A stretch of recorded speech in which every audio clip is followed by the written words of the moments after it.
নিজের মা বাবা, তারপরে খালা ফুপি চাচা, এগুলো হলো নিকটাত্মীয়। নিকটাত্মীয়কে আপনি জাকাত দিতে পারেন কি পারেন না, আপনার আত্মীয়কে আপনি জাকাত দিতে পারেন কি পারেন না। এ বিষয়ে সবচেয়ে সুন্দর ফতোয়া হচ্ছে, যেই মানুষের ভরণ পোষণ আপনার উপর জরুরি ওদেরকে জাকাত দিতে পারেন না। যেই মানুষের ভরণ পোষণ, কথাটা বুঝলেন? মানে ধরেন না আপনি একজন ছেলে, আর আপনার মা বাবা, আপনার ছোট ভাই বোনকে দেখাশোনার দায়িত্ব আপনার উপর, তাহলে এদেরকে আপনি জাকাত দিতে পারেন না। এটাকে বলা হয় যার ভরণ পোষণের দায়িত্ব আপনার উপর তাকে আপনি জাকাত দিতে পারেন না। মানে ধরে নেন আপনার স্ত্রীর ভরণ পোষণ আপনার উপর, এখন আপনি যদি জাকাত বের হলো আর স্ত্রীকে জাকাত দিয়ে দিলেন, তো নিজের তহবিল থেকে আরেক তহবিলে দিয়েছেন, জাকাত কিন্তু সত্যিকারে আসল জায়গায় যায়নি। তো যাদের ভরণ পোষণের দায়িত্ব আপনার উপর থাকবে তাকে জাকাত দিলে জাকাত আদায় হবে না। জাকাত দিতে হবে তাদের যাদের ভরণ পোষণের দায়িত্ব আপনার উপর না। ওরা এখন যদি আত্মীয় হয় তা ভালো, আর যদি আত্মীয় না হয় তবুও তাদেরকে দেওয়া যাবে। তবে মনে রাখিয়েন, আত্মীয়কে, নিকট আত্মীয়কে জাকাত দেওয়া দুটি নেকি। প্রিয় নবী মুহাম্মদ মুস্তাফা সাল্লাল্লাহু আলাইহি ওয়াসাল্লাম বলছেন, আস-সাদাকাতু আলাল মিসকিনে সাদাকা ওয়াস সাদাকাতু আলা যির রাহমি ইসনাতান। একজন সাধারণ মানুষকে দান করা হলো সাধারণ দান, একজন সাধারণ মানুষকে জাকাত দেওয়া হলো একটা মানুষকে জাকাত দেওয়া।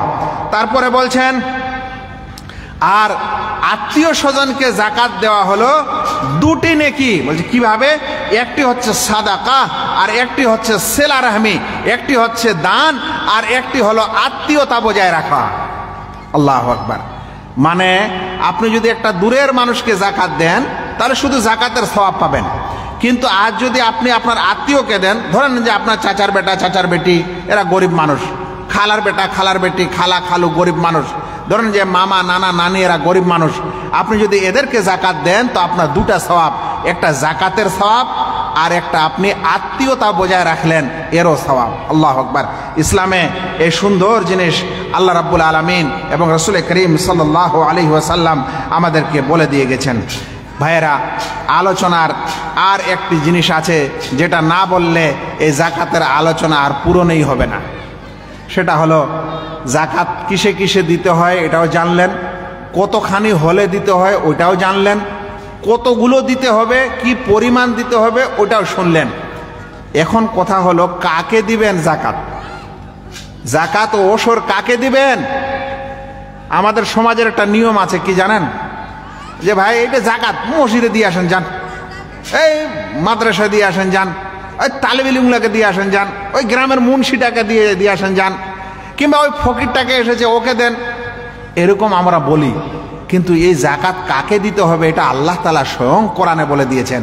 এখানে আমাদের এরকম বলার কোনো পাওয়ার থাকে না, এরকম বলার কোনো অধিকার হয় না। আমাদেরকে তাকেই জাকাত দিতে হবে যে যাকে জাকাত দিতে বলা হয়েছে। শুনেন, আল্লাহ রাব্বুল আলামিন সূরা তাওবার 60 নম্বর আয়াতে বলছেন, ইন্নামাস সাদাকাতু লিল ফুকারায়ে ওয়াল মাসাকিন। আমি একটা একটা করে বলে যাচ্ছি, কারণ 8 প্রকারের লোক আছে যাদেরকে জাকাত দিতে হবে। 8 প্রকার, 8 জন লোক আছে যাদেরকে জাকাত ও ওসর দিতে হবে, এছাড়া অন্যকে জাকাত ও ওসর দিতে পারেন না। 1 নম্বর, আল্লাহ তাআলা কোরআনে বলছেন, ইন্নামাস সাদাকাতু লিল ফুকারায়ে ওয়াল মাসাকিন। জাকাত হচ্ছে ফকির ও মিসকিনদের জন্য, জাকাত হচ্ছে ফকির ও মিসকিনদের জন্য। কিন্তু ফকির কাকে বলে আর মিসকিন কাকে বলে জানেন? আমরা মনে করি যে ফকির মানে হলো যে ভিক চাইতে আসে, এটা ফকির। আর মিসকিন কি অধিকাংশ বুঝি না। শুনেন ভাই, দুনিয়া এবং দেশের তারতম্য অনুযায়ী ফকির মিসকিন আলাদা হবে। মানে সৌদি আরবের যদি আপনি ফকির দেখেন তাহলে তার কাছে একটা সেকেন্ড হ্যান্ড গাড়ি থাকবে। আমি নিজে দেখেছি সৌদি আরবে জুমার দিনে, সাধারণত সৌদি আরবে রাস্তাঘাটে হাত পাতিয়ে মানা নিষেধ, পুলিশ ধরলে ধরে নিয়ে চলে যাবে, চাইতে দেয় না সৌদি আরব। রাস্তাঘাটে চাইতে দিবে না, মসজিদের বাইরে চাইতে দিবে না, লুকিয়ে লুকিয়ে মানুষ চাওয়া চাই করে। আমি শুক্রবারে নামাজ পড়তে যাচ্ছি, তো একজন মানুষকে দেখলাম, মানে আমার যেখানে বাড়ি যে গলিতে থাকতাম সেই গলিতে একটা লোক একটা গাড়ি রেখে দিল, দেওয়ার পর ও হেঁটে যাচ্ছে, তো আমিও হেঁটে যাচ্ছি। তো আমার নজরে পড়লো যে এটা অমুক লোক, চেহারাটা খানিক নজরে পড়লো। নামাজ পড়ে যখন সবচেয়ে শেষে যখন আসছি, তখন দেখছি হ্যাঁ, ও মসজিদের সামনে ওই লোক টাকা তুলেছিল, মানে ভিক্ষা চেয়েছিল, চুপে চাপি চেয়েছিল, কিন্তু আমার মনে আছে। আর তারপরে নামাজ শেষে এসে দেখলাম ও আবার ওই গাড়ি স্টার্ট দিয়ে চলে গেল। তাহলে সৌদি আরবের ফকির আর মিসকিন আর আমার দেশের ফকির আর মিসকিন বরাবর হবে? হবে না। দেশের অবস্থা এবং মান অনুযায়ী ফকির মিসকিন ভিন্ন ভিন্ন হবে। আমাদের দেশে ফকিরের যেটা সংজ্ঞা বা যাকে ফকির বলা যেতে পারে, সেটা হলো যাকে আমরা বাংলা ভাষায় বলি যার কিছু নাই, যে নিঃস্ব। এখন এই কথা যদি বলেন যে যার কিছু নাই, তাহলে মনে হয় ভারতবর্ষে এরকম মানুষ আর পাওয়া যাবে না, যে যার কিছুই নাই। সেজন্য ওলামারা বলেছেন এর সংজ্ঞা দিতে গিয়ে যে যেই মানুষের এক আধ দিনের খাবার দাবার বন্দোবস্ত আছে, ভালো সমাজের হলে মাসখানের বন্দোবস্ত আছে, আরো একটু ভালো হলে 6 মাসের বন্দোবস্ত আছে, আর 6 মাসের নাই। একদিনের বন্দোবস্ত আছে আর একদিনের নাই, 1 সপ্তাহের আছে তারপরে আর নাই, 1 মাসের বন্দোবস্ত আছে তারপরে আর ওর খাবার দাবার নাই। এরকম ব্যক্তিকে ফকির বলা হবে। আর মিসকিন কাকে বলা হবে? মিসকিন যার বছরের অধিকাংশ দিনের খাবার দাবার বাড়িতে আছে, কিন্তু সারা বছরের নাই। কথাটা আরো একটু ভালো করে বুঝে নেন। তার মানে হলো যেই মানুষের বাড়িতে 1 বছরের খাবার দাবারের ব্যবস্থা আছে, সেটা ধান চাল গম ও টাকা পয়সা যাই হোক না কেন, ওই মানুষকে ফকির ও মিসকিন বলে না। তাহলে ফকির মিসকিন কারা? যাদের 1 বছরের কম খাবার দাবার ব্যবস্থা আছে, 1 বছরের কম, যাদের কাছে ধরেন 6 মাসের আছে আর 6 মাস নেই, তাহলে এরা হবে মিসকিন। আর ফকির কারা হবে? যারা আজকে আনলো আর আজকেই খেলো, বা এনেছে 2-4 দিনের মধ্যে শেষ হয়ে গেছে, এদেরকে বলা হবে ফকির। তাহলে আমাদের সমাজে সত্যিকারে এখন ফকির পাওয়া যাবে না, মিসকিনই বেশি পাওয়া যাবে। কথাটা বুঝা গেছে? ফকির বেশি পাওয়া যাবে না মিসকিন বেশি পাওয়া যাবে? কারণ ফকিররাও যে চেয়ে বেড়ায় আমাদের দেশে, তারাও তো দিনে 5-10 কেজি চাল আদায় করে ফেলে, বা 200-300 টাকা 500 টাকা আদায় করে। তাহলে ওর কাছে 2-1 দিনের সেভ হয়ে গেল। যখন সেভ হয়ে গেল, তাহলে সে মানুষ আর ফকিরের আওতায় থাকছে না। তো ফকির তাকে বলে যে আজকে আনলো কালকেই শেষ, আজকে আনলো আজকেই শেষ। কিন্তু যে মানুষের কাছে সত্যিকারে 10 দিন 20 দিন 1 মাস 2 মাস 6 মাসের খাবার দাবার মজুদ আছে, সে ফকির নয়, সে হবে মিসকিন। তাহলে মোট কথা বলা যেতে পারে আমাদের সমাজে এখন ফকির কম, মিসকিন বেশি আছে। তাহলে আল্লাহ বলছেন আপনি যাকাত দিবেন কাকে? ফকির কিংবা মিসকিনকে। তাহলে আমরা এখন বলবো যে আমাদের সমাজে মিসকিন বলতে সত্যিকারে এখন আমাদের সমাজে মিসকিন তারা যারা চেয়ে মেঙ্গে খায় আর বাড়িতে 1 মাস 2 মাসের ব্যবস্থাপনা আছে, তারাই এখন এই যুগের ফকির। আর যদি সত্যিকারে এরকম মানুষ পান যে আসলে তার কাছে কিছুই নাই, তাহলে সেটা অরিজিনাল ফকির। তাহলে আপনাকে যাকাত দিতে হবে এরকম ফকিরকে কিংবা মিসকিনকে। 1 নম্বর হলো। 2 নম্বর ওয়াল আমিলিনা আলাইহা। 3 নম্বর হচ্ছে আর যাকাত পাবে যারা যাকাতে ওসুল করে বেড়ায়। যাকাত ওসুলকারীকে যাকাত দেওয়া যায়, এটা আবার কি জিনিস ভাই? যখন ইসলামের দেশ হবে আর রাজা মুসলিম হবেন, তিনি ইমাম হবেন, আমিরুল মুমিনিন হবেন, তখন তিনি দেশে কিছু মানুষকে চাকরি দিবেন যারা যাকাত উঠিয়ে বেড়াবেন। আপনার বাড়িতে আসবে, দেখবে হ্যাঁ এই লোকটা যাকাতের আওতায় আছে কিনা, এর জমি জায়গা পশু ইত্যাদি ধান চাল কতখানি আছে। যদি দেখলো যে না এই লোকটা জাকাতের, তাহলে একটা হিসাব লাগাবে, লাগার পর তোমার উপর বছরে এতখানি জাকাত। এই যারা জাকাত ওসুল করে বেড়ায় তাদেরকে বলা হয় ওয়াল আমিলিনা আলাইহা। ওই সকল জাকাত ওসুলকারীকে দেশের ইমাম, দেশের শাসক, দেশের প্রধানমন্ত্রী তাদেরকে ওই চাকরির বেতন এই জাকাত থেকে দিতে পারে। এখান থেকে আবার আমাদের মাদ্রাসার চাঁদাকারীরা জাকাতের ফতোয়া বের করেছে। কিছু মানুষ তো চলে গেলেন, এখন এই ফতোয়া কে শুনে? আমাদের আবার কিছু ভাই আছেন, সেটা মাদ্রাসার হোক আর মসজিদের হোক আর ঈদগাহের হোক, ওকে গ্রামের মানুষ আপনারা বলছেন যে যাও ভাই আদায় করে নিয়ে আসো মাদ্রাসার জন্য, যাও ভাই মসজিদের জন্য আদায় করে নিয়ে আসো। ঠিক আছে, আদায় করে এনে দিব। কি দিবেন? বলছেন 50% আমার, 50% আপনাদের। হয় না এরকম? বা 60% আপনাদের, 40% আমার। আর আজকাল আমি শুনে অবাক হলাম, কিছু মানুষ বলছে 70% ওর যে চাঁদা করতে যায়, আর 30% ওই মসজিদ নাহলে মাদ্রাসার। এরা আবার বলছে যে জাকাত ওসুলকারীকে যদি মানে জাকাত দেওয়া যেতে পারে, তাহলে আমাদের চাঁদা ওসুলকারীকে ওখান থেকে কেন দেওয়া যাবে না? ভাই এগুলা হলো মানে যাকে বলা হয় ইসলাম বিরোধী বুদ্ধি। জাকাত ওসুলকারী সে যাকে সরকার ওসুলকারী হিসাবে নিয়োগ দিয়েছে, চাকরি দিয়েছে। আপনাকে কে চাকরি দিয়েছে? আর আপনি যে যখন টাকা উঠাতে যান, খালি জাকাতে উঠান না সব ধরনের টাকা উঠান? শুনেন, এগুলা খুব বড় ধরনের বেমারি আমাদের সমাজে আছে। আজ একজন আলেমকে মানুষ কেন সম্মান দেয় না? কেন একজন আলেমকে এখনো বলছে এটা ফকরি বিদ্যা? কেন কিছু মানুষ এখনো তার সন্তানকে মাদ্রাসায় পড়াতে চায় না? কারণ তারা দেখছে যে এই আলেমেরা, মৌলবীরা, এই মুন্সিরা এই চাঁদা করে করে পার্সেন্টেজ খায়। এই নিয়ম হবে না। নিয়ম হবে যেমন আপনি মাদ্রাসার শিক্ষককে বেতন দেন, 1 মাস পড়ালে 5,000 10,000 টাকা বেতন দেন, এরকম চাঁদাকারীকে আপনি বেতন দিবেন। বলবেন ভাই তোমার 5,000 টাকা বেতন, তুমি 1 বছর 1 মাস ধরে চাঁদা করে এনে দাও আমাদেরকে। এটা হবে সঠিক নিয়ম। কিংবা যদি দিতেই হয় তাহলে ভাই তোমাকে পার্সেন্টেজ নির্ধারণ করা যাবে না। এই দুনিয়ার মানুষ তোমার মতন কাজ করে দিনে যা টাকা নেয়, এতখানি টাকা তোমাকে দিতে পারবো। এই কথাটা একটু ভালো করে বুঝেন। এই ফতোয়াটা এমন জটিল জিনিস যেটা আমাকে খুঁজতে খুঁজতে আর শেষ পর্যন্ত সমাধানে আনতে অনেক সময় লেগেছে। সেটা হলো যে যদি কোনো মানুষ বলে চাঁদাকারী যে আমাকে 20%, 40%, 50% দিতে হবে, বলবে এটা সহি জিনিস না। সহি ফতোয়া কি? সহি ফতোয়া হলো আপনার মতো কাজ সমাজে যারা করে বেড়ায়, ওরা দিনে কত মজুরি নেয়, কত মজুরি পায়। আমি একটা উদাহরণ দিচ্ছি। ওষুধের রিপ্রেজেন্টেটিভরা আছে না ভাই, একটা দোকান থেকে আরেকটা দোকান যায়, আরেকটা দোকান থেকে আরেকটা দোকানে যায়, বলেন তো ও দিনে কত টাকা পায়? ও যদি কোম্পানির কাছে পার্সেন্টেজও পায় তো কত পার্সেন্ট পায়? 2%, 3%, বেশি হলে 5%।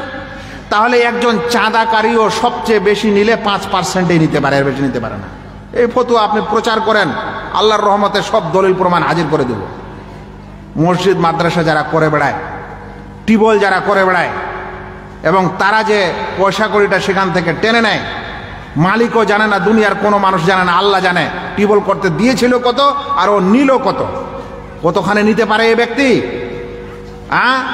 এতখানে নিতে পারে যে 3টা স্করপিও কিনেছে, এতখানে নিতে পারে যে 10টা জায়গায় কি বলে যে কোটি কোটি টাকার সম্পদ তৈরি করেছে, এতখানে নিতে পারে যে কিছুই ছিল না, এখন নিজের ছেলেগুলাকে MBBS পড়াচ্ছে, তবু আবার কি বলে যে প্রাইভেট হাসপাতালে, প্রাইভেট মেডিকেলে, যেখানে 100 কোটি টাকা খরচ হয় একটা MBBS করতে। কত নিতে পারেন? শুনেন, অতখানি নিতে পারেন যতখানি আপনার মতো কাজ করা মানুষ সমাজে টাকা নেয়।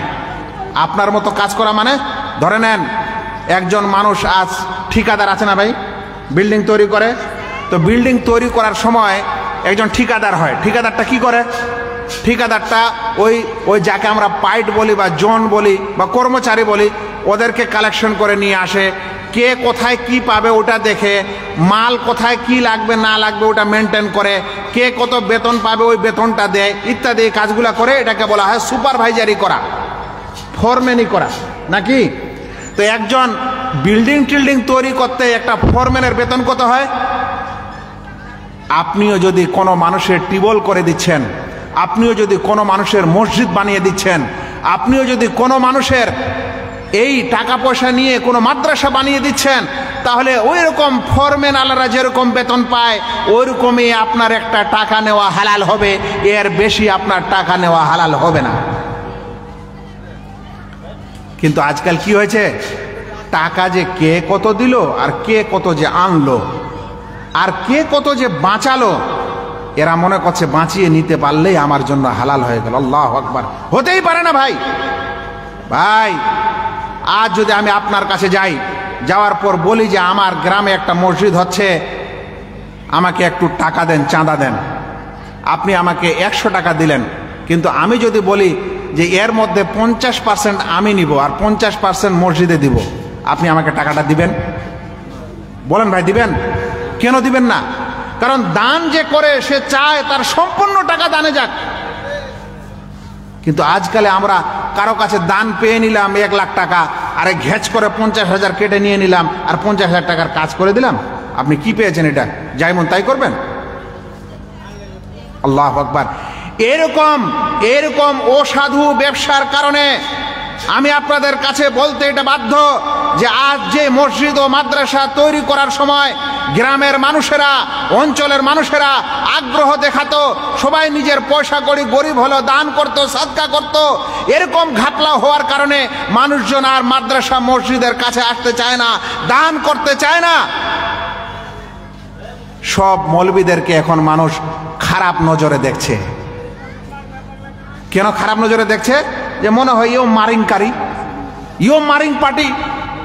এই জন্য মৌলবীদেরকে আর এই কি বলে যে শেখকে আর মৌলবীদেরকে মানুষ এখন আর দাম দেয় না। আর এর মধ্যে যারা ভালো আছে ওদেরও দাম দেয় না, কারণ মনে করছে ইয়ে ওরকমই। আমি ভাই সৌদি আরব থেকে 4 বছর পড়েছি, 12 বছর চাকরি করেছি, 16 বছর পরে ইন্ডিয়া এসেছি। তো জানায় কথা অনেক কিছু ভুলেও গেছি, অনেক কিছু জিনিস পেল্টে গেছে সমাজে, জানি না। আমার একটা ছোট থেকেই মানে সৌদি আরব থেকেই একটা দাওয়াত তাবলিগের একটা অভ্যাস। তার মধ্যে একটা অভ্যাস কি, এই মিডিয়াতে, সোশ্যাল মিডিয়ায়, আমার ফেসবুকে বা আমার ইউটিউব চ্যানেলে আমি আমার বক্তৃতার কিছু কিছু জিনিস প্রকাশ করি। কেন? আজকে এখানে আপনারা 200, 100, 300 মহিলাদের মিলে মানুষ আছেন, কিন্তু এই জিনিসটা আমি ছেড়ে দিলে আজকের যে আলোচনাটা আমি করলাম এটা হাজারো মানুষ দেখে, তাহলে হাজারো মানুষের কাছে আমি একটা জিনিস পৌঁছাতে পারলাম। আমি এই নিয়তে এরকম নিজে নিজে কিছু কিছু করতাম। একদিন এক গ্রামে খুতবা দিতে গেছি, জুমার খুতবা। ওরা আমাকে রেকর্ড করতে দিবে না। আমি বুঝলাম না যে এরা কেন রেকর্ড করতে দিবে না রে বাবা। আমি কিন্তু তখন প্রায় নতুন যে আমি কেন ভাই, একটু আমার কোথায় হয়ে গেল, ঠিক আছে দিবেন না তো তাহলে আর আমি আসবো না আপনাদের এখানে, অন্য জায়গায় দিব, কারণ মানুষের উপকার হবে। পরে শুনছি যে এগুলা ওই গ্রাম, যেই গ্রামে মসজিদ, মাদ্রাসা, টিউবওয়েল আর হ্যান ত্যান করে আর ফটো নিয়ে আর আগে আর পিছে, ডানে আর বামে, এক বোর্ড চেঞ্জ করে দ্বিতীয় বোর্ড চেঞ্জ করে তৃতীয় বোর্ড, একবার অজুখানা করে 10 দিনও হয়নি ফের ভেঙে একটা আলাদা কালার, এ সকল করে এমন ঘাপলাও হয়েছে যে এরা ফটো করা দেখলেই ভাবে যে মনে হয় কিছু ঘাপলাও করতে এসছে। তার মানে এখন আমিও ওই প্রকারের মানুষ হয়ে গেলাম, যে কারণে তারা আমার কাছে এখন খুতবাও শুনবে না আর আমাকে রেকর্ডও করতে দিবে না। আমাকে এখন বলেন ভাই, যে সব কিছুর একটা সীমা আছে, সীমাটা যখন পার হয়ে যায় তখন এই সমস্যা আসে। আমাদের সীমা পার হয়ে গেছে এরকম অসাধু কাজকর্ম করে, যে কারণে এখন আলেম ওলামার কাছে মানুষ শুনতে চায় না। আমি আব্দুর রাকিব, আজ যদি এই জিনিসের এই ব্যবসা বাণিজ্য আমি করতাম, এই কথা আমি মুখ দিয়ে আপনার কাছে বলতে পারতাম না। পারবে না ও সকল মালেমেরা কথা বলতে যারা এই সকল কাজকর্ম করে। ভাই মসজিদ বানিয়ে দিয়েছে, এত বড় জিনিস বানিয়ে দিয়েছে, আলহামদুলিল্লাহ। তো গ্রামের মানুষ তো খুশি হওয়ার কথা, সমাজের মানুষ তো খুশি হওয়ার কথা, কিন্তু মসজিদ তৈরি হওয়ার পর যখন খুতবা দিতে গেছে তো ওকে খুতবা দিতে দেয় না। এই ঘটনা ঘটে না। অন্য মৌলানা খুতবা দিচ্ছে তো শুনছে, উনি দিচ্ছেন তো শুনে না। কেন ভাই? কারণ গ্রামের মানুষ বুঝেছে যে এ অনেক ধরনের গোলমাল করেছে। মসজিদ তো আমাদের দিয়েছে বটে, কিন্তু বহু ধরনের গোলমাল করে গেছে, এই জন্য এর খুতবা শোনা যাবে না। আল্লাহু আকবার। অবস্থা কোথায় পৌঁছেছে। আজ আমি এই কথা বলছি, আমি খুব দুঃখের সাথে বলছি এবং আমি আবেদন করে বলছি, যে সকল ওলামায়ে কেরাম এবং যে সকল ভাইয়েরা এই কাজ করে দেন, আপনাদেরকে আল্লাহকে ভয় করা উচিত। আপনাদেরকে এটাও মনে করা উচিত যে সমাজে আপনি একাই এই কাজ করছেন এরকম না, আরো অনেক মানুষ আপনাকে দেখে এরকম খারাপ হচ্ছে। আপনি যদি মনে করেন যে আপনার হাতে যে টাকা আসবে সেটাই হালাল, এটা কোশ্চিন কালো হালাল না। রাসূল করিম সাল্লাল্লাহু আলাইহি সাল্লাম বলেছেন, এমনও এক সময় আসবে যেই সময় মানুষ দেখবে না যে মাল কোথা থেকে আসলো, আমিন হালালিন আমিন হারামিন, হালাল থেকে আসলো না হারাম থেকে আসলো। আল্লাহু আকবার। দানকারীর অবস্থা আপনি জানেন না ভাই? আমি অনেক কিছু জানি, এটা ভাবিয়েন না যে বাইরে থেকে পয়সা এসেছে তার মানে ওরা সব খালি কোটিপতি আর মিলিয়নার। না, ওদের মধ্যে তাকওয়া পরহেজগারিতা এত বেশি ছিল, বেশি আছে, শুনলে অবাক হবেন। বাচ্চাদের ব্যাংক হয় না, ব্যাংক এই যে টাকা পয়সা ঢুকায় রাখে। আপনি আমাকে গোটা দেশে এরকম একটা ফ্যামিলি দেখান তো যে তারা বাপ মা ছেলে পেলে সবাই মিলে একটা ব্যাংক বানিয়েছে এই উদ্দেশ্যে যে এই ব্যাংকের পয়সা দিয়ে একটা মসজিদ বানাবো। গোটা ভারতবর্ষে দেখান। কিন্তু ওই সকল সমাজে, আমি নাম নিচ্ছি না ইন্টারনেটের কারণে, ওই সকল সমাজের মানুষের তাকওয়া, ওরা গরিব মানুষ, ওদেরও কিন্তু দিন যায় না, কিন্তু তাদের একটা নিয়ত যে আমরা গোটা ফ্যামিলি মিলে একটা মসজিদ বানাবো, সেই জন্য একটা ব্যাংক বানিয়েছে। আর সেই ব্যাংকে তারা নিজের পয়সা 2টা 5টা করে দিয়েছে। দিতে যখন এতখানি হয়ে গেছে যে না, ওদের দেশে মোটামুটি 30-40 হাজার হয়েছে আর এই দেশে একটা মসজিদ তৈরি করার মতো হয়ে গেছে। ওরা জানে যে ওইটুকু পয়সা দিয়ে ওই দেশে বড় মসজিদ হতে পারে না, সেই জন্য আমাদের দেশে দিয়েছে যেন কম খরচে তৈরি হয়ে যায়। আর আমরা এখানে এসে ওই টাকার একটা মারিং করে দেব, একটা মাইনাস প্লাস ব্যবস্থা করে দেব, এটা কখনকালেও জায়েজ হতে পারে না। আল্লাহকে ভয় করতে হবে। এগুলা বিষয় খুব স্পর্শকাতর বিষয়। আমি বললাম না যে আপনি কিছুই নিতে পারেন না, আপনি নিতে পারেন, কিন্তু সমাজে আপনার মতো কাজকারীরা যতখানি পয়সা করে নেয় আপনিও ততখানি নেন। তার মানে আজ ধরে নেন একজন মানুষ শিক্ষক, একটা পাবলিক মাদ্রাসার শিক্ষক, কত বেতন পায়? বলে হেড মাওলানা 20,000-25,000 পায়। আচ্ছা, যদি একটা সরকারি মাদ্রাসার হয় তো বলে 60-70 হাজার পায়। কিন্তু কোনো একজন মানুষ দেখা গেল একটা মাদ্রাসার হেড মাওলানা, নিজেই মাদ্রাসা চালায়, চাঁদা টাদা ইত্যাদি করে। এখন পাবলিক মাদ্রাসার একটা হেড মোদারেসের বেতন যদি 20-30 হাজার হয় আর তিনি যদি 1 লাখ টাকা করে বেতন নয়, জায়েজ না। কেন জায়েজ না? কারণ আপনি যে কাজ করছেন, সমাজে এরকম কাজকারীদের বেতন যতটা, আপনার বেতন ততটা হওয়া উচিত। তাহলেই আপনি সত্যবাদী হলেন, তাহলেই আপনি ন্যায়পরায়ণ হলেন, তাহলেই আপনি ইনসাফকারী হলেন। আশা করি আমার আলোচনা আপনারা বুঝতে পেরেছেন।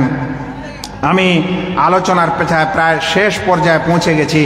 এবার তৃতীয় চতুর্থ জিনিস শুনেন, ওয়াল মুআল্লাফাতে কুলুবুহুম, যাদেরকে যাকাত দিতে হবে তাদের মধ্যে চতুর্থ প্রকার লোক হচ্ছে যাদের মন ইসলামের দিকে আকৃষ্ট করা কাম্য, যারা ইসলামকে ভালোবাসে যদিও তারাও মুসলিম হয়, কিংবা নব মুসলিম, ইসলামে নতুন এসেছে, এরকম মানুষকে আপনি যাকাত দিতে পারেন।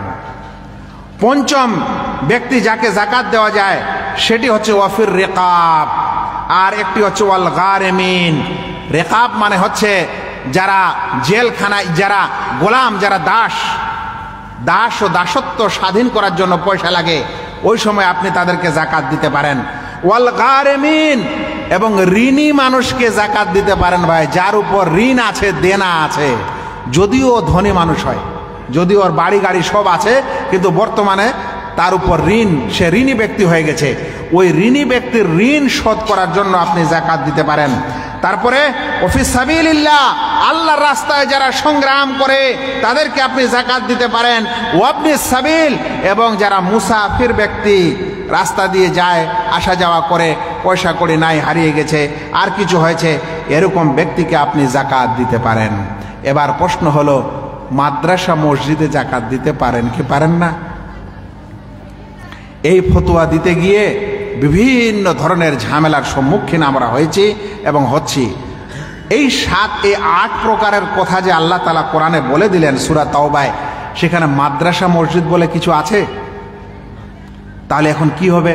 এখন যদি আমরা বলি যে মাদ্রাসা দেওয়া যাবে না, তাহলে আমাদের এই মাদ্রাসার চেয়ারম্যান সাহেব আর সব জায়গার চেয়ারম্যান সাহেব আমাকে তো ছাড়বে না।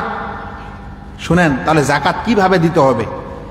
যাকাত দিতে হবে আপনার মাদ্রাসার যারা গরিব শিক্ষক আছে তাদেরকে আপনি দেন, যারা মিসকিন। আপনাদের মাদ্রাসায় যারা গরিব ছেলে মেয়ে পড়াশোনা করছে তাদেরকে আপনি জাকাত দেন। তার মানে যে সকল মাদ্রাসায় হস্টেল আছে, ধরেন এই মাদ্রাসায় হস্টেল আছে, আপনার কাছে 150-200 মেয়ে আছে, তার মধ্যে অবশ্যই হয়তো 20 জন 50 জন আধা হয়তো তারা গরিব মানুষ, তারা ফিস দিতে পারে না, আপনি হস্টেলে তাদেরকে খাওয়াচ্ছেন, তাহলে আপনি ওই জাকাত নিয়ে ওই ফিস যেটা তাদের হয় সেই ফিস অনুযায়ী তাদেরকে আপনি খাবার দাবার দেন, তা কাপড় চোপড় দেন, আরও অন্য কিছু জিনিস দেন। কিছু মানুষ বলবে এটা কিভাবে হিসাব করা যাবে? কেন হিসাব করা যাবে না? আপনার কাছে 100 জন ছাত্র আছে, 100 জন ছাত্রে আপনার ডেইলি খরচ কত আসে খাবার দাবারে? ধরেন 100 জন ছাত্রে 10,000 টাকা আসে, তাহলে আপনার কাছে যদি গোটা মাদ্রাসায় 25 জন মিসকিন থাকে, তার মানে যে সে 25 জন মিসকিনের জন্য 2,500 টাকা আসে। তাহলে আপনি এই হিসাবে একটা ক্যালকুলেশন করে নেবেন যে আপনার বছরে আপনার এই মাদ্রাসায় কতখানি জাকাতের পয়সা করি আপনি নিতে পারেন এবং কতখানি দিতে পারেন। আল্লাহকে ভয় করলে সব হতে হবে। আর মুসলিম ভাইয়ের একটা কথা মনে রাখবেন, আমরা এত কৃপণ হয়েছি, এত কৃপণ হয়েছি, বকিল হয়েছি যে ফরজ জাকাতই দিই না, তো নফল জাকাত কি দিব? কথাটা বুঝতে পারছেন? এই যে আজ আলোচনা হলো এগুলা সব ফরজ জাকাত, তো এই জাকাতেই আমরা দিই না, তো নফল জাকাত কি করে দিব? সে কারণে আজ দানের নামে আমরা কিছু বের করে দিচ্ছি, কিন্তু জাকাত হিসাবে বের করি না। প্রত্যেক নেশাবওয়ালা মানুষ যারা এই 4 প্রকারের সম্পদের মালিক, আপনাদের এই নেশাব হলে আপনাদের উপর জাকাত জরুরি। আপনাকে এই ফরজ জাকাতও দিতে হবে, আপনাকে নফল জাকাতও দিতে হবে। এখন মাদ্রাসা তৈরি করবেন, মসজিদ তৈরি করবেন, খরচ করার বেলা বলবেন আমার উপর তো জাকাত ফরজ হয়নি, তো কি দিব? না, আল্লাহর রাস্তায় খরচ করার জন্য ফরজের দরকার হলে ফরজও দিতে হবে, নফলের দরকার হলে নফলও দিতে হবে। আর যদি আপনি মনে করেন যে না খালি ফরজই দিব নফল দিব না, কিয়ামতের দিনে আটকা পড়বেন। রাসূল করিম সাল্লাল্লাহু আলাইহি সাল্লাম সুন্দর একটি হাদিসে বলছেন যে কিয়ামতের ময়দানে যখন হিসাব নেওয়া হবে তখন বান্দার ফরজ আমলগুলির আগে হিসাব হবে। যখন ফরজ আমলটা দেখা হবে যে না ফরজ আমল 100% সহি হয়নি, 100% ঠিক নাই, ধরে নেন 5 ওয়াক্তের নামাজের হিসাব হচ্ছে, 5 ওয়াক্তের নামাজে গড়বড়, কেমন? কোনোদিন নামাজ ছুটে গেছে, কোনোদিন নামাজে ভুল হয়েছে, কোনোদিন নামাজে অবহেলা হয়েছে, কোনোদিন নামাজে আরো কিছু হয়েছে। এখন আল্লাহ রাব্বুল আলামিন ফেরেশতাকে বলবেন দেখো তো আমার বান্দার কোনো নফল আছে কি নাই, মানে নফল নামাজ আছে কি নাই। যদি নফল নামাজ থাকে তাহলে তখন ওই নফলটা নিয়ে ফরজের ঘাটতিটাকে পূরণ করে দিবেন। এরপরে হাদিসে এসেছে এরপর বাকি আমলগুলিও ওইরকম করবেন। দেখা গেল ওই মানুষের উপর জাকাত ফরজ ছিল কিন্তু জাকাতে ঘাটতি করেছে, দেখা হবে যে সেই মানুষের নফল জাকাত আছে কিনা। ওই নফল জাকাত থেকে এখন ফরজের ঘাটতিটাকে পূরণ করতে হবে। ভাই সকল, আমার কথার শেষ সারাংশ হলো এই যে যেমন নামাজ ফরজ, যেমন রোজা ফরজ, এটা যখন আমরা বুঝছি নামাজ হলো আমাদের শারীরিক ইবাদত, রোজা হলো আমাদের শারীরিক ইবাদত, ঠিক তেমনি জাকাত আমাদের উপর ফরজ। এই 4 প্রকার জিনিসে যখন আমাদের উপর জাকাত আসবে, আমরা যদি সেটা জাকাত বের না করি তাহলে গরিব ও মিসকিনের হক আমরা খাই, মানে আমাদের মাল সম্পদে গরিব ও মিসকিনের হক থাকে আর সেটা আমি নিজে খাই, যেটা ওর হক ওটা আমি নিজে খাই। এরকম যদি আমাদের খাবার দাবার হয় তাহলে আমাদের পেটে হালাল জিনিস থাকে না, আর হালাল জিনিস না হলে আমাদের দোয়া ইত্যাদি কবুল হয় না। আমি এ কথা এখানে আরও বলতে চাই, যদি আমাদের মাদ্রাসা করতে হয়, মসজিদ করতে হয়, তাহলে শুধু ফরজ দানের দিকে দেখলে হবে না, বরং আল্লাহর রাস্তায় আমাদেরকে বিভিন্ন খরচপাতি করতে হবে। এর জন্য সুন্দর নিয়ম হলো ভাই যে আপনি যা ইনকাম করেন, আপনি যদি দিনে 100 টাকা ইনকামকারী হন, আপনি যদি দিনে 1000 টাকা ইনকামকারী হন, আপনি যদি দিনে 5000 টাকা ইনকামকারী হন, তাহলে আপনি প্রত্যেক ইনকামের সময় 1 টাকা হলেও 10 টাকা হলেও আপনি সেটা আলাদা করে রেখে আল্লাহর রাস্তায় দান করার চেষ্টা করবেন। তার মানে একজন রিক্সা চালক যদি সে দিনে সব কিছু করার পর 100 টাকা ইনকাম করে, ও সেখান থেকে 5 টাকায় আল্লাহর রাস্তায় দেওয়ার জন্য প্রস্তুত থাক। একজন চাকরিজীবী যার 60,000 টাকা বেতন, যার দিনে 2000 টাকা ইনকাম, সে যেন প্রতিদিনই 50 টাকা হোক, 10 টাকা হোক, 20 টাকা হোক আলাদা করে যেন আল্লাহর রাস্তায় খরচ করার চেষ্টা করে। একজন ফসল আবাদকারী যাদের জাকাতের আওতায় হোক বা না হোক, সে যেন তার ফসলের অবশ্যই একটা বস্তা আল্লাহর রাস্তায় রেখে দেয়, যেটা আমি আল্লাহর রাস্তায় দিব। আমাকে দুঃখ লাগে আজ আমাদের দেশে কুইন্টাল কুইন্টাল ধান হয় থ্রেশার দিয়ে এবং বিশেষ মেশিন দিয়ে ধান আজকালে পরিষ্কার হয়ে ট্রাক্টরের উপর চেপে যাচ্ছে, ট্রাক্টরের টলি মানুষের গোডাউনে চলে যাচ্ছে, গম হচ্ছে, গমও ওই বিশেষ থ্রেশারে মারা হচ্ছে, পরিষ্কার পরিচ্ছন্ন গম বের হচ্ছে মেশিন দিয়ে, ট্রাক্টরের টলিতে ভর্তি করে গোডাউনে রেখে দিয়ে চলে আসছে। ভুট্টা হচ্ছে, রাস্তার উপরে মারছে, কুইন্টাল কুইন্টাল, এক বিঘাতে 20, 24, 25 কুইন্টাল ভুট্টা। সেই ভুট্টাগুলো এভাবে শুকিয়ে সবাই গোডাউনে দিয়ে চলে আসছে, কিন্তু আল্লাহর হক কেউ আদায় করছে না। আর মাদ্রাসা আর মসজিদের ব্যাপারে যখনই কেউ চাইতে যাচ্ছে, তখনই আমরা 1 মুঠ 2 মুঠ করে কোনো রকম করে কষ্ট করে 2-4 কেজি বের করছি। তার উপরও আবার এমন অবস্থা যে যেই ধানগুলা মারার পর যেগুলাতে বালি আর গিটি বেশি ঢুকেছে, ওগুলা থেকেই আমরা দান করছি। খালেস আল্লাহর রাস্তায় আমরা দান করতে চাচ্ছি না। আল্লাহর কাছে আমি দোয়া করি। বক্তা কি এসেছেন?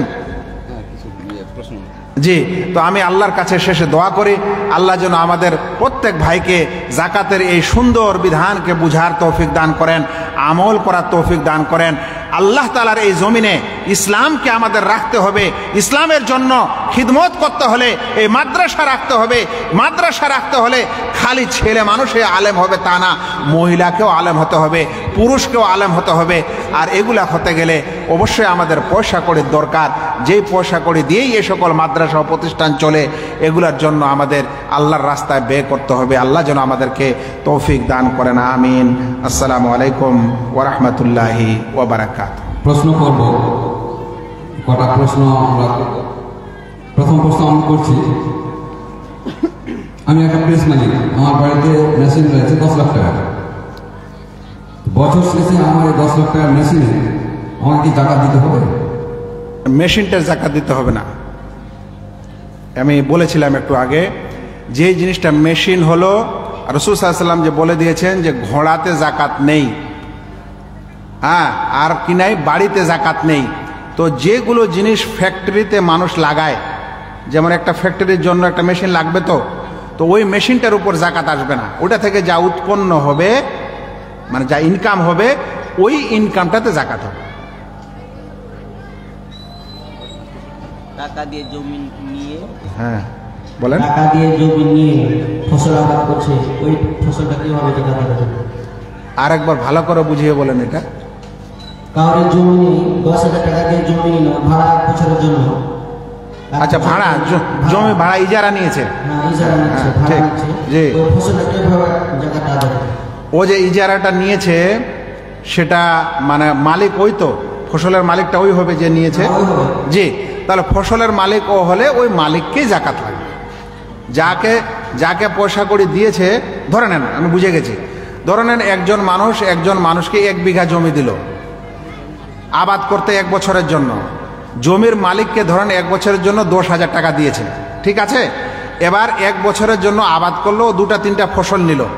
এই 2-3টা ফসলের যা দাম হবে, তার মধ্য থেকে যতখানি সে দিয়েছে ওই মালিককে, ওই টাকাটা দিয়ে দিবে বা ওই টাকাটা মাইনাস করে নিবে। নেওয়ার পর বাকি যেটা বাঁচবে, তখন দেখতে হবে যে এখন এটা ওসরের আওতায় আছে কিনা। ওই যে বললাম 15 মণ 12 কেজি, মানে ওর মালিককে দেওয়ার পর, জমির মালিককে দেওয়ার পর 15 মণ 12 কেজি ফসল ওর কাছে হচ্ছে কিনা। যদি হয়, তাহলে এখন তাকে ওখান থেকে ওসর দিতে হবে। এখানে আরেকটা জিনিস হতে পারে, যেটাকে আধি বলি আমরা, যে আমরা জমি দিলাম 5 বিঘা কাউকে আধি করতে, ও আধা। এটা কিভাবে জাকাত দিতে হবে? জি, আধা ফসল করে নেবে, নেওয়ার পর দেখবে যে 15 মণ 12 কেজি করে পাচ্ছে কিনা। যদি 15 মণ 12 কেজি হয় এবং উপরে হয়, তাহলে ওরটা ও ওসর দেবে, একটাই ও ওসর দিবে। আর একটা দ্বিতীয় নিয়ম হলো যে আগে 2টা সম্পদ দুজনের মিলেই ওসরটা দিয়ে দিবে, দেওয়ার পর তখন যেটা ওর আধা আধি করে ভাগ করে নিবে। হ্যাঁ, প্রশ্ন একটা স্যার, আমি একজন সার ব্যবসায়ী। তো আমার বাজারে 50 লাখ টাকা বাকি পড়ে আছে। জি, এই 50 লাখ টাকা বাকি পড়ে আছে, এই 50 লাখ টাকা আমি কি করে জাকাত দেব? জি, যেই পয়সা করে মানুষের বাকি পড়ে থাকে, সেটা 2 ধরনের পয়সা হয়। একটা হলো সেই পয়সাটা পাওয়ার সম্ভাবনা আছে, আর একটা হলো সেই টাকাটা পাওয়ার সম্ভাবনা নেই। কথাটা খুব ভালো করে শুনেন।